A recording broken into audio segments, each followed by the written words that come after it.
Week 6 is in the books, and I had a great week predicting as I went a record of 13-1, and that one loss is very frustrating because of who it was, but I'll get to that later. We're going to start with 49ers Seahawks. This is our Thursday night game. 49ers got their third win of the season, starting to get back on track, because they've been struggling to their standards. So it was good for them to get back on track. And as for the Seahawks, this isn't good. You started 3-0, and now you've lost 3 in a row. And Geno Smith doesn't look good. Your defense doesn't look good. There's just a lot of things are not looking good for you guys. And you couldn't stop the 49ers, and you couldn't keep up with them either. So you couldn't really do much on either side of the ball. Moving on, we got our London game. The Bears beat the Jags 35-16, and Caleb Williams is starting to look like the player that he was projected to be at the start of the season. Because the Bears are 4-2, he had arguably the best game of his career against the Jags. And yeah, the Bears look really good, and they're living life right now. As for the Jags, yeah, honestly, it doesn't look that good for you guys. You're 1-5. And Trevor Lawrence doesn't look good. Your defense doesn't look good. Your head coach is probably going to be fired soon. He might be fired by the time I make this video. But, you just have so many problems on your roster. And it all starts with that contract you gave Trevor Lawrence. Because there's really no way out of it. Unless you somehow were to trade him. But, I don't think anyone's going to want to trade for him. But, yeah, it's just not looking good for you guys. Moving on to our first 1 o'clock game. This was our first 50 burger of the season. The Bucs beat the Saints 51-27. And this is a game that really shows how much potential this Bucs offense has. Because 51 points is a lot. You obviously can't expect that every single week. But this was definitely good to see the flash of potential this team has. Bucky Irving looked good. Chris Godwin looked good. Baker Mayfield looked good. They had some random running back. I don't remember his name. It was something weird like Sean Tucker or something. I'll put his name on the screen. He had a shit ton of rushing yards. And they were just dominating the Saints for most of the game. They had every good quarter was good. Every quarter was shut out. They shut the Saints out in every quarter except the second. As for the Saints, I don't know what happened to you guys. You guys started 2-0. You put up 40-plus points in both of those games. And then after that, you've just really come back down to earth. Obviously, you can't expect 40-something points every single week. But, this is a huge drop-off. And honestly, Dennis Allen, he's definitely on the hot seat. I think both these coaches aren't great, but, at least Todd Bowles, at least his team is winning, and they're playing relatively well as of late. And the Saints, they're not. They're really not. Dennis Allen, I don't think he's a good head coach, and I think it's only a matter of time before they fire him. Moving on, we got the Ravens beating the Commanders 30-23. And this game really showed the potential of Lamar and Derrick Henry because both of them went off. They both just ran all over the Commanders' defense. And granted, the Commanders' defense isn't that good, but it was still really nice to see them run all over them like they were projected to do throughout the whole season. So this was really the first game where you could really see the potential of the Ravens' offense. And they've won 4 in a row, and they look like one of the best teams in the NFL, so definitely wouldn't be surprised if we see this team in February.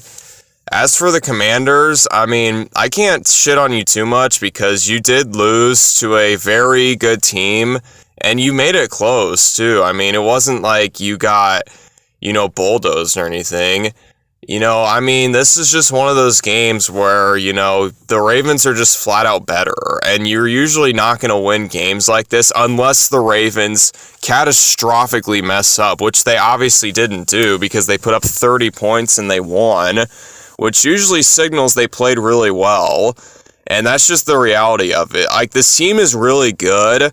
I really do think that this team can make the playoffs and win the NFC East, but I don't see them, actually going to the Super Bowl, which is fine. I mean, it's Jaden Daniels is a rookie, and it's going to be a while before this team's actually a Super Bowl contender, because they just have to fix their defense and all that. But I mean, this is one of those games where it kind of shows that they're not all the way out to a Super Bowl contender yet.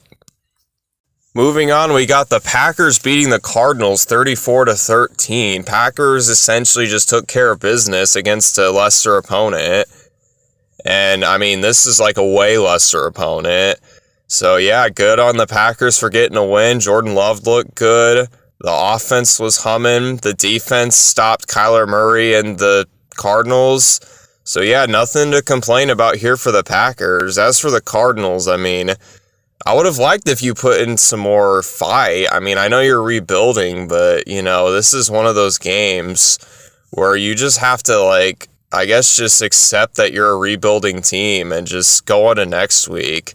And Marvin Harrison Jr. got injured in this game, and I know James Conner, he was either injured in the game or before the game. I don't remember, but, I guess you can't fault them too much. They lost to a legitimate Super Bowl contender, which usually you do. And, I mean, the Cardinals, this is just going to be a long season for them. Moving on, we got the Colts beating the Titans 20-17. And, I mean, Colts, I'm glad for you guys that you won, but, I mean, there's not exactly any major takeaways here. The Titans aren't a very good team. The Colts' run defense still is pretty bad. They're arguably the worst run defense in the league.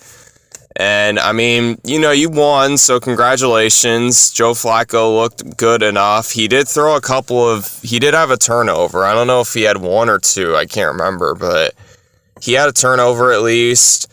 So not great there. But you got the win, and you also will be getting Jonathan Taylor back soon, and that'll be good for your offense. And you'll get Anthony Richardson back too, which I don't know if that'll be good for your offense, but you definitely do need to play him, just because, development and all that.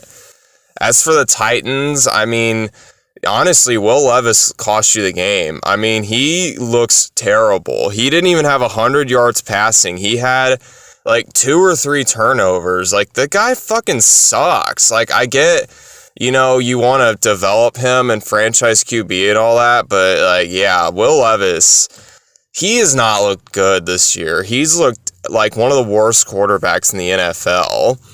And I think unless they actually, change to a different quarterback, the Titans are just going to be, one of the worst teams just because of Will Levis, which is a shame because their defense is actually not bad.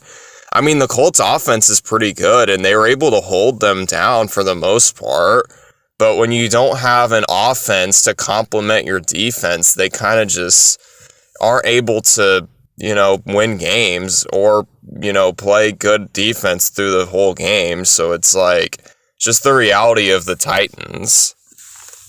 Moving on, we got the Texans blowing out the Patriots 41-21, which I was wrong about this game. I was right about the result, but I was wrong about how this game would go down. I said the Texans would barely win, and they definitely did more than just that.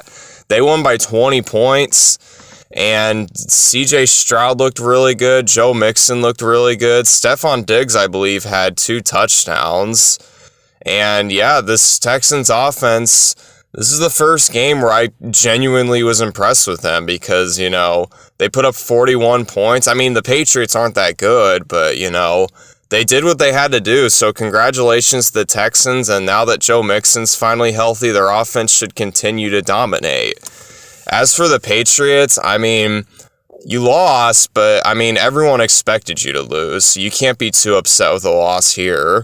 And, I mean, Drake May, this was his first ever start, and he actually played pretty well for a rookie making his first career start. So that's definitely something to build on. I mean, you can't realistically expect the Patriots to turn their season around and make the playoffs or anything like that, but it's always good to let your young guy get some reps, and, he looked good, so definitely some flashes for the future of the Patriots. Moving on, we got the Eagles beating the Browns 20-16. And Eagles, you won, but I still am not that impressed with you. I mean, you know, you won so good, but you also beat one of the worst teams in the NFL, and you only beat them by 4 points. And also, your stupid-ass head coach, who loves to run his mouth all the time, was literally, like, yelling at his own fans about how, you know, he's, like, not a bad coach or something. I don't know what he was yelling about, but, like, you're just, like, you're a head coach, and you're yelling at your own fans. Like, what the hell, dude? Like, what is wrong with you? I think the Eagles, they're very talented, and it was good that A.J. Brown was back because Jalen Hurts finally had a decent game, but, I mean, I still cannot take this team seriously. I mean, you have the biggest clown in the NFL as your head coach, and the only way that your team is going to realistically get back to being a Super Bowl contender is by firing that guy, because that guy is single-handedly holding the team back, in my opinion. And as for the Browns, I mean, yeah, this is a bad situation. It's going to continue to be a bad situation just because of what they decided to do a few years ago with Deshaun Watson. I mean, you never should have given him that contract. And I mean, people at the time, even at the time, it's like, you know, it was such a stupid contract at the time, and it's a dumb contract now. They didn't even score an offensive touchdown in this game. The only reason they scored a touchdown was because of their special teams. And, I mean, yeah, the Browns look terrible. I mean, their defense isn't bad, but you also, like, your offense needs to do something, and they just haven't. And they're not going to bench Deshaun Watson, even though they realistically should, because Jameis Winston, honestly, is way better than him. And, I mean, I guess one positive is Nick Chubb will be back. He's expected to be back next week against the Bengals. And, I mean, I guess that's some positive news for the Browns. All right, our next game is the Chargers beating the Broncos 23-16, and this was the one game that I did not predict correctly this week. And Chargers, I mean, this was the first game where Justin Herbert really, you know, aired the rock out or threw the football a lot. He had over 180 passing yards for the first time this season, which is so weird to say because I'm used to seeing Justin Herbert absolutely, like, dominate the passing game, but you know, they haven't really been doing that, but I mean, they really don't need to. I mean, Jim Harbaugh knows what he's doing, and their identity now is just run the ball and, you know, wait and see if the defense can stop you, which the Broncos couldn't really do in this game. And as for the Broncos, I mean, as much as I want to shit on them for losing a game like this, they probably should have won, considering we were at home and we had so much momentum, a 3-game winning streak.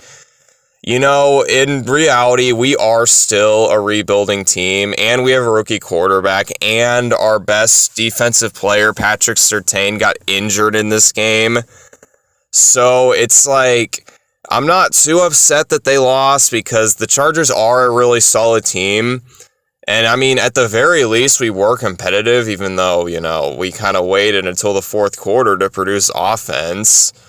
I mean, that's the problem I have with this team. Like, you put up 34 points the week prior, then you only put up 16 points in this game. And you also have to wait until the fourth quarter to do anything on offense, even defense for that matter, because that was the only quarter that we played good in. Like, the other quarters we fucking sucked in.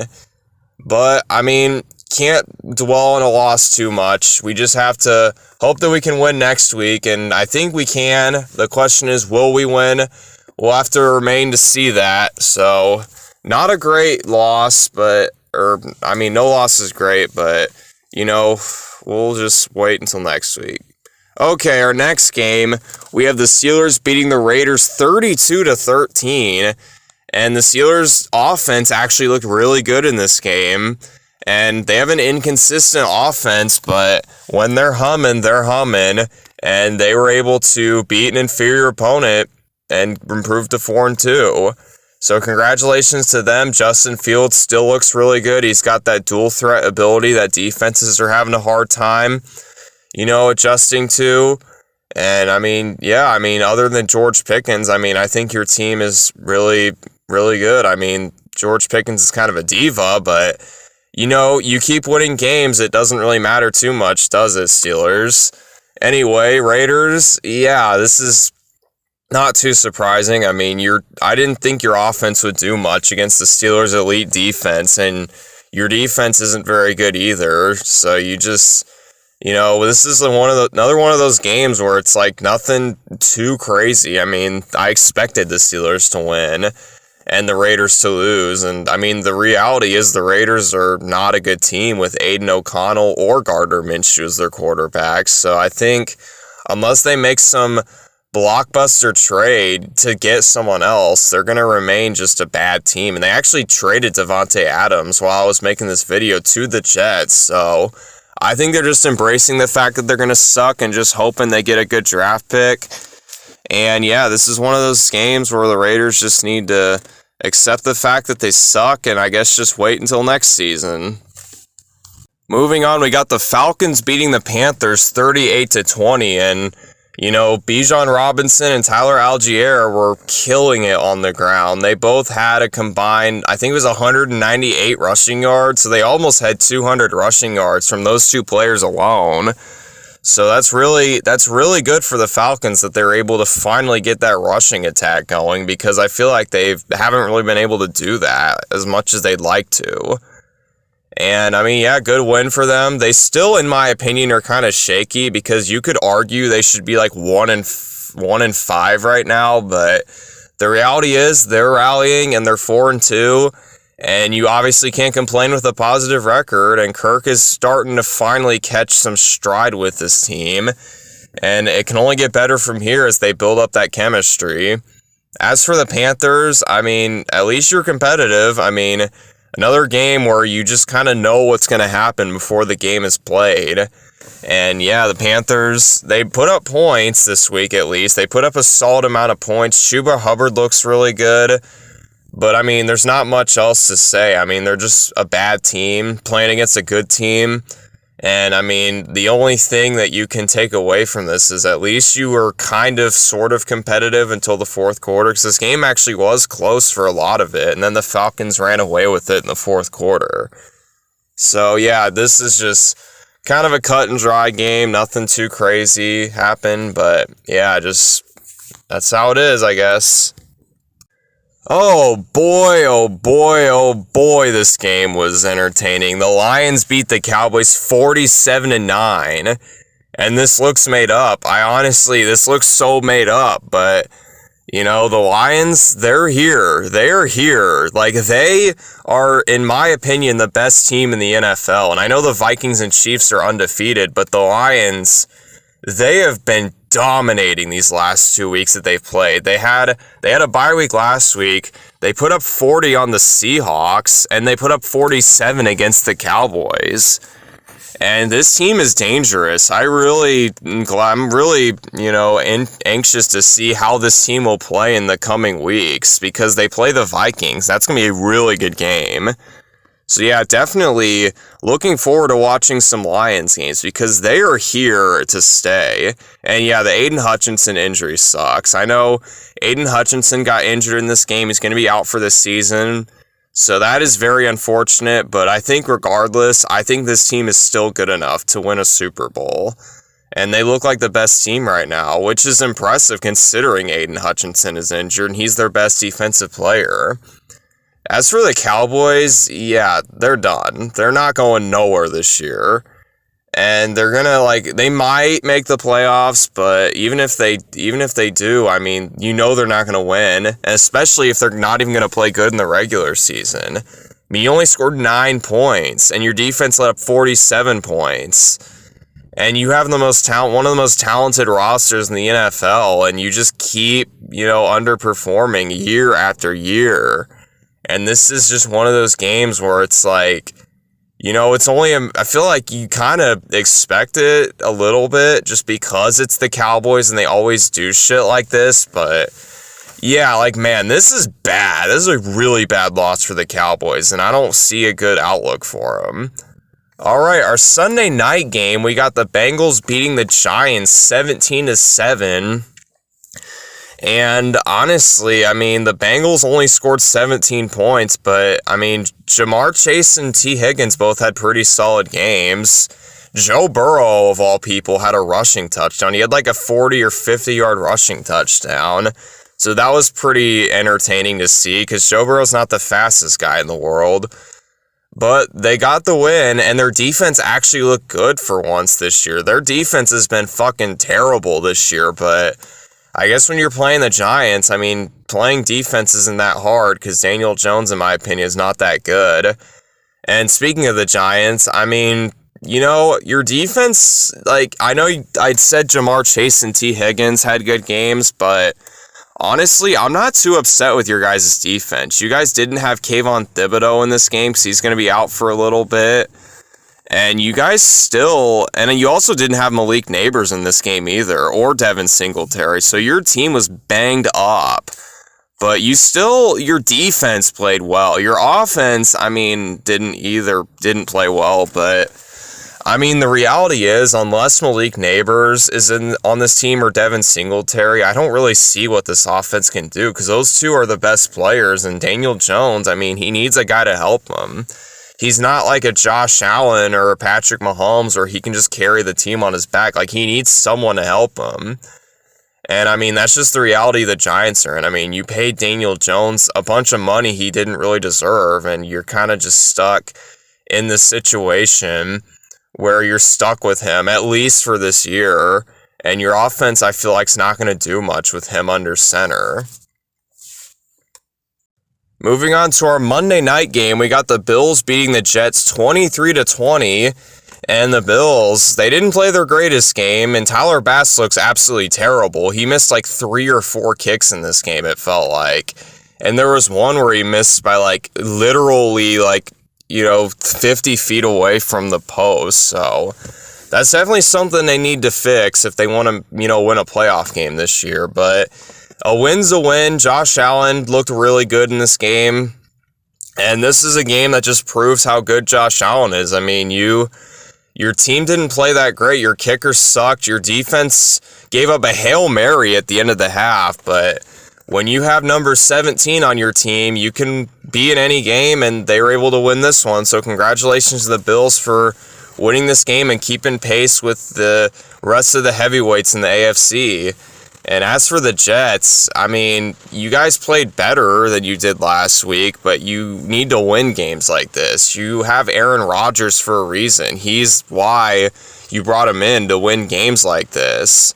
And they just haven't been doing it. They're 2-4, and they don't look good. They really don't. And I mean, you have Nathaniel Hackett on your team too, and you're not going to fire him, even though in my opinion he's the biggest problem on your team.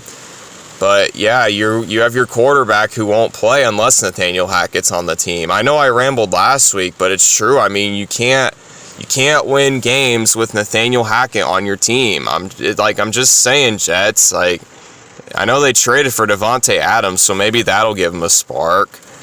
But I mean, yeah, I don't see this team going anywhere until they fire Hackett. And I mean, I know I've shit on Hackett a lot, but it's true. He doesn't do anything. He doesn't provide anything for that team. And I mean, it's good that you were competitive and your defense wasn't too bad, but you also, you need to start winning. You have Aaron Rodgers for a brief period of time, and you need to take advantage of that, and they're just not doing that. Anyway, that's going to do it for this reaction video. I hope you enjoyed. And for Thursday, it's going to be my NFL predictions, because that's when I do them. And yeah, week 7 should be a good week, and I will see you all for those NFL predictions. Thank you so much for watching, and I will see you next time.